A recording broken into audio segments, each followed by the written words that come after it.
Friends అందరికీ నమస్కారం అండి.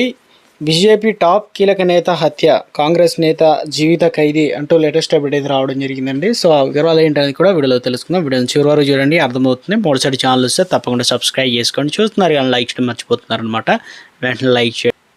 కర్ణాటకలోని కాంగ్రెస్ ఎమ్మెల్యే వినయ్ కులకర్ణికి బిగ్ షాక్ తగిలింది. ఎందుకంటే ఓ హత్య కేసులో చట్టసభ ప్రాతినిధ్యులు ప్రత్యేక న్యాయస్థానం ఆయనతో పాటు మరో 16 మందికి జీవిత ఖైదీ విధించింది అనమాట. అలాగే వీళ్ళందరికీ కూడా ₹1,00,000 చొప్పున జరిమానా విధించింది. అసలు కారణాలు ఏంటనే వివరాలకు వెళ్తే 2016 జూన్ 15న ధార్వాడ జిల్లా పంచాయతీ సభ్యుడు బీజేపీ నేత యోగేష్ గౌడ్ హత్యకు గురయ్యాడనమాట. ఈ కేసుపై దర్యాప్తు చేసినటువంటి సిబిఐ అధికారులు 2020 నవంబర్ 5న 15గా ఉన్న నిందితుడు వినయ్ కులకర్ణి అదుపులోకి తీసుకున్నారనమాట. ఆ తర్వాత కులకర్ణి సుప్రీంకోర్టు దీనిపైన పిటిషన్ వేసి బెయిల్ మీద బయటకు వచ్చారు.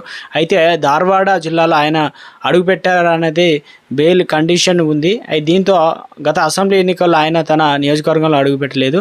అయినప్పటికీ ఆయన భార్య, 2 కుమార్తెలు ప్రచారం చేయడంతో ఎన్నికల్లో గెలిచారు. చివరికి మళ్ళీ దీనిపైన చట్టసభ ప్రాతినిధ్యం ప్రత్యేక న్యాయస్థానంలో విచారణ జరిగిందనమాట. తాజాగా ఆయనతో పాటు మరో 16 మందికి కోర్టు జీవిత ఖైదీతో ఒక్కొక్కరికి ₹1,00,000 జరిమానా అయితే విధించిందనమాట.